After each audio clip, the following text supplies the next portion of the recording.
ಮಿತ್ರರೇ ನಮಸ್ಕಾರ. ನಾವಿವತ್ತು ಶನಿಯ ಎಲ್ಲಾ ತೊಂದರೆಗಳಿಗೆ ರಾಮಬಾಣವಾಗಿ ಕೆಲಸ ಮಾಡುವಂತಹ ಒಂದು ಪರಿಹಾರದ ಬಗ್ಗೆ ಮಾತಾಡೋಣ. ಸಾಮಾನ್ಯವಾಗಿ ಶನಿಯ ತೊಂದರೆಗಳು ಯಾವುದು ಅಂತ ಹೇಳಿದ್ರೆ 7.5 ಆಗಿರ್ಬೋದು, ಪಂಚಮ ಶನಿ, ಅಷ್ಟಮ ಶನಿ ಅಥವಾ ಶನಿ ದಶೆಯೇ ನಡೀತಿದ್ದು ಬಹಳಷ್ಟು ತೊಂದರೆಗೆ ಸಿಕ್ಕಾಕುವಂತು ಅಂತ ಹೇಳಿದ್ರೆ ಈ ಪರಿಹಾರ ಮಾಡ್ತು ಅಂತ ಹೇಳಿದ್ರೆ ಸಮಸ್ಯೆನೇ ಇಲ್ವಾಗುತ್ತೆ ಅಥವಾ ಸಮಸ್ಯೆಯನ್ನ ಎದುರಿಸೋಕೆ ಒಂದು ರಾಮಬಾಣದಂತಹ ಒಂದು ಶಕ್ತಿ ಸಿಗುತ್ತೆ. ಅದೇನು ಅಂತ ನೋಡೋಣ. ಮಿತ್ರರೇ, ಈ ರೆಮಿಡಿ ನನಗೆ ನಮ್ಮ ಜ್ಯೋತಿಷ್ಯ ಗುರುಗಳಿಂದ ಸಿಕ್ಕಿದ್ದು. ಸೊ ಈ ಕ್ರೆಡಿಟ್ಸ್ ಎಲ್ಲ ಅವರಿಗೆ ಸೇರಿದ್ದಾಗಿರ್ತದೆ. ಈ ಒಂದು ಪರಿಹಾರ ಹನುಮಂತನಿಗೆ ಸಂಬಂಧಪಟ್ಟಿರೋದಾಗಿರ್ತದೆ. ಈ ಪರಿಹಾರ ಏನು ಅಂತ ನೋಡೋದಾಯ್ತು ಅಂತ ಹೇಳಿದ್ರೆ ಹರಳಿ ಮರ ಅಥವಾ ಅಶ್ವತ್ಥ ವೃಕ್ಷ ಅಂತ ಹೇಳ್ತಾರಲ್ಲ, ಇದರ ಒಂದು 7 ಎಲೆಯನ್ನ ನೀವು ತಗೋಬೇಕಾಗುತ್ತೆ. ಈ 7 ಎಲೆಗಳ ಮೇಲೆ ರೆಡ್ ಸ್ಯಾಂಡಲ್ ವುಡ್ ಅಥವಾ ಕೆಂಪು ಶ್ರೀಗಂಧದ ಮರದ ಒಂದು ಪೇಸ್ಟ್ ಬರ್ತದಲ್ಲ, ಅದರ ಬಳಸ್ಕೊಂಡು ಶ್ರೀರಾಮ ಅಂತ ಹೇಳ್ಬಿಟ್ಟು ಈ 7 ಎಲೆಗಳ ಮೇಲೆ ನೀವು ಬರೀಬೇಕಾಗತ್ತೆ. ಹಾಗೆ ಬರ್ದಿರುವಂತಹ ಆ ಎಲೆಗಳನ್ನ ಒಂದು ಹಾರದ ರೀತಿಯಾಗಿ ಮಾಡ್ಕೋಬೇಕಾಗತ್ತೆ. ಹೇಗೆ ಮಾಡ್ಕೋಬೇಕಾಗತ್ತೆ ಅಂತ ಹೇಳಿದ್ರೆ ಒಂದು ಕೆಂಪು ರೀತಿಯಾದಂತಹ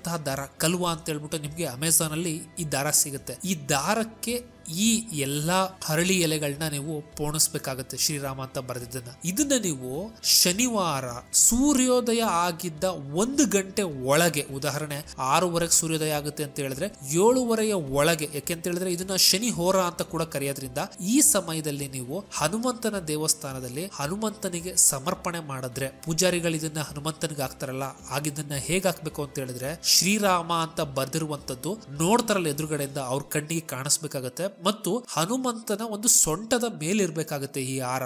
ಈ ರೀತಿ 7 ಶನಿವಾರಗಳು ಯಾರು ಮಾಡ್ತಾ ಬರ್ತಾರೆ ಈ ಒಂದು ಹಾರದ ಸಮರ್ಪಣೆ, ಅಂತವ್ರಿಗೆ ಶನಿಯ ಎಲ್ಲಾ ಬಾಧೆಯಿಂದ ಮುಕ್ತಿ ಸಿಗುತ್ತೆ. ಮಿತ್ರರೇ, ಈ ಒಂದು ಪರಿಹಾರವನ್ನು ಮಾಡಿ ಸಾಕಷ್ಟು ಜನ ಪ್ರಯೋಜನವನ್ನು ಪಡ್ಕೊಂಡಿದ್ದಾರೆ. ನೀವು ಕೂಡ ಇದನ್ನ ಮಾಡಿ ಪ್ರಯೋಜನ ಪಡ್ಕೋಬಹುದು. ಈ ವಿಡಿಯೋ ನಿಮ್ಗೆ ಇಷ್ಟ ಆಯ್ತು ಅಂತ ಹೇಳಿದ್ರೆ ಲೈಕ್, ಶೇರ್ ಮತ್ತು ಸಬ್ಸ್ಕ್ರೈಬ್ ಮಾಡಿ.